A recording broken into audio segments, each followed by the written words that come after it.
நண்பர்களுக்கு என் அன்பு வணக்கங்கள். ஓம் சாய்ராம். என் அன்பு குழந்தையே, என்ன வேதனைப்பட்டு கொண்டிருக்கிறாய்? எத்தனை முறை சொன்னாலும் நீ அதிலிருந்து வெளிவர மாட்டேன் என்று சொல்கிறாயே. வேதனைப்பட்டு எதுவாயினும் மாறப்போவது உண்டா? வேதனைப்பட்டு உனக்கு நீயே தண்டனையை கொடுத்து உன் வாழ்க்கையை வெறுத்து இப்படி இருந்தால் மட்டும் தடையாக போனது அனைத்தும் நடந்து விடுமா? என் குழந்தையே, நீ முயற்சிகளை கைவிடாமல் முயற்சி செய்து கொண்டே இருந்தால்தான் உனக்கானது நடக்க துவங்கும். இறந்த இடத்தில் இழுத்து கொண்டு இருந்தால் எதுவும் நடக்காது.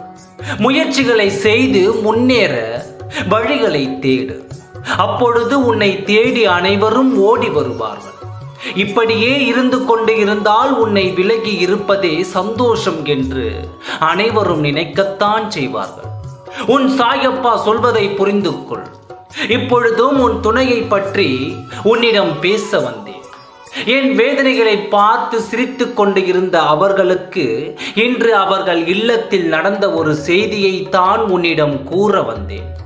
இன்று அவர்களிடத்தில் வாக்குவாதங்கள் அதிகமாகி நிம்மதியற்று போயிருக்கும் சூழ்நிலையில் இருந்து கொண்டு இருக்கிறார்கள். குழந்தையே, உன்னிடம் இருந்து நிம்மதியை பறிக்க வேண்டும் என்று நினைத்த அவர்களுக்கு இப்பொழுது அவர்கள் நிம்மதியை இழந்து நிற்கிறார்கள்.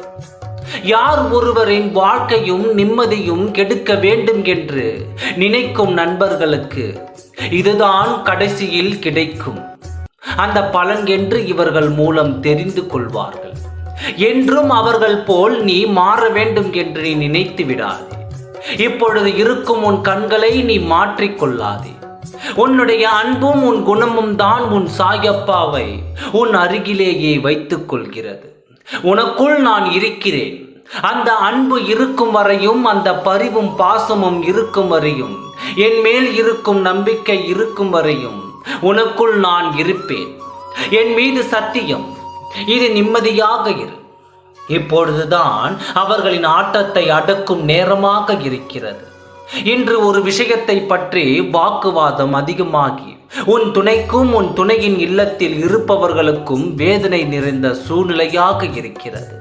இந்த சூழ்நிலை காரணமாகத்தான் உன் துணையின் மனம் மாறவும் செய்ய போகிறது. உன்னை விட்டு சென்ற உன் துணை கட்டாயம் உன்னை தேடி வரும். அப்படி தேடி வரும் உன் துணைக்கு நல்லதொரு வாழ்க்கையை தயார் செய்து இருக்கும் ஒரு வாழ்க்கையை இழந்து நிற்காதே. அப்பா சொல்வது உனக்கு புரியும் என்று நினைக்கின்றேன். எப்பொழுதும் இந்த கவலையை விட்டுவிட்டு உன் கடமையை சரிவர செய்து வா.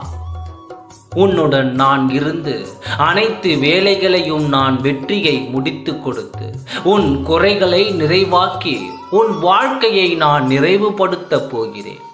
தேடி வரும் உன் துணைக்கு நல்லதொரு வாழ்க்கையை உருவாக்கு. உன் வாழ்க்கை துணையை முழுவதுமாக திசை திருப்பி உன் வாழ்க்கையை முழுமையடைய செய்ய போகிறேன். காத்திரு, நிம்மதியாக உறங்கு, நல்லதே நடக்கும். ஓம் சாய்ராம். நன்றி, வணக்கம்.